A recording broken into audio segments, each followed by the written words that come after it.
नमस्कार, मी मनस्वी। आज आपण बनवणार आहोत बारीक मेथीची भाजी।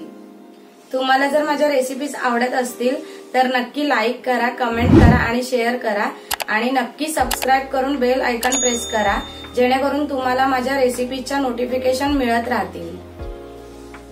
सर्वप्रथम आपण भाजी कशी साफ करायची ते बघूयात। ह्या अशा प्रकारे जुड्या बांधलेल्या असतात बारीक मेथीच्या। आता त्या आपण ह्या सोडून घेऊत। 1 ते 2 गाठी मारलेल्या असतात, जेणेकरून त्या सुटू नयेत लवकर। आता आपण ह्या साफ करायच्या कशा त्या बघू। ह्या आता मी 2 जुड्या सोडून घेतल्या। आता आपण कट करून घेऊ त्यांना। हा शेवटचा जो शेंडा असतो थोडासा तो कट करायचा आहे, कारण त्याला थोडी माती असते लागलेली।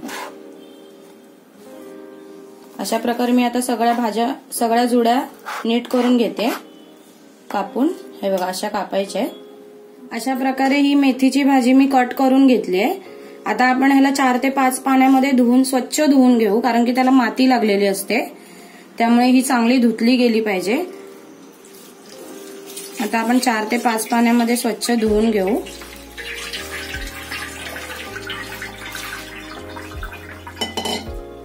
आता आपण भाजी स्वच्छ धुवून घेतले 3 ते 4 पाण्यातून, त्याच्यातली माती सगळी निघून गेली आहे। आता आपण ह्याला 5 ते 7 मिनिटं मी गळत ठेवलं, म्हणजे पाणी नितळून जाईल त्याचं। आता आपण ह्याला कट करून घेऊ, बारीक कापून घ्यायची। मी दाखवते कशी कापायची ही भाजी। थोडी थोडी ही भाजी घेऊन अशी कट करायची। मोठी ठेवली तरी चालेल, जास्त बारीक नाही केली तरी चालेल, कारण की ती शिजून बारीकच होते। फक्त असं कापत जायचंय बस। अशा प्रकारे आपण ही सगळी भाजी चिरून घेऊ। आता आपण तव्यामध्ये तेल गरम करूया। 2 टेबलस्पून तेल घेतलंय। तेल चांगलं गरम झालं की मग आपण फोडणीला घालूयात भाजी। आता आपण भाजी फोडणीला घालूयात। तेल चांगलं तापलंय, त्यामध्ये आता थोडं जिरं घालूयात। 5 ते 6 लसूण पाकळ्या मी चेचून घेतल्या, जास्त पण ठेचल्या नाहीये, त्याला कुरकुरीत करायचंय जरा लसूणला। थोडं परतून घेऊया आपण। लसूण थोडी लालसर झाली की मग आपण कांदा घालूया। थोडी ब्राऊन झाली आहे लसूण। आता आपण कांदा घेऊयात। 1 कांदा घेतलाय मी चिरून, आणि मिरची पण त्यामध्ये सोबतच घालायची, म्हणजे दोन्ही एकसाथ भाजलं जाईल ते। आणि ओलं खोबरं घेतलंय, ते आपण भाजी रेडी झाली की मग त्याच्यावरती घालायचंय ओलं खोबरं। आता हा कांदा आणि मिरची सगळं भाजलं जाऊ दे, मग त्याच्यानंतर आपण भाजी घालूया फोडणीला। आता कांदा चांगला लाल झालाय। आता आपण त्यामध्ये अर्धा चमचा हळद घालूया।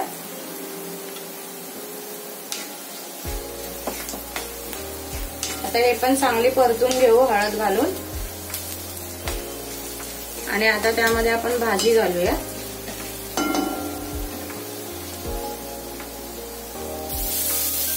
गॅस बारीकच ठेवायचा आपल्याला, आणि त्यामध्ये पाणी वगैरे काहीच घालायचं नाहीये। तर भाजी थोडी परतून घेऊ आपण।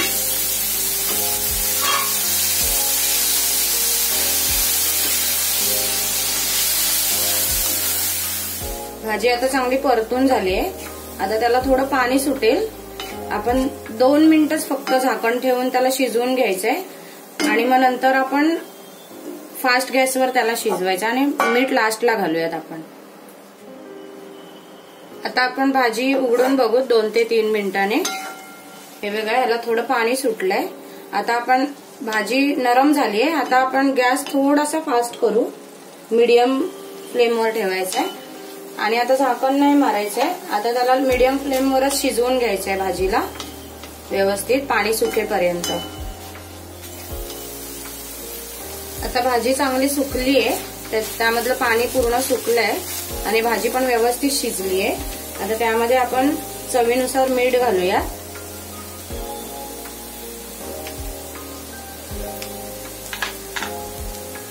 त्याला परतून घेऊ व्यवस्थित, मीठ सगळं मिक्स करून घेऊ। आणि आता वरून खोबरं घालूयात आपण, ओलं खोबरं।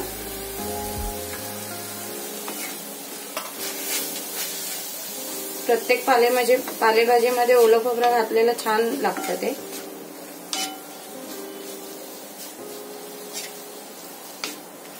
आता आपली भाजी रेडी आहे खाण्यासाठी. आता आपण भाजी प्लेटमध्ये काढून घेऊया.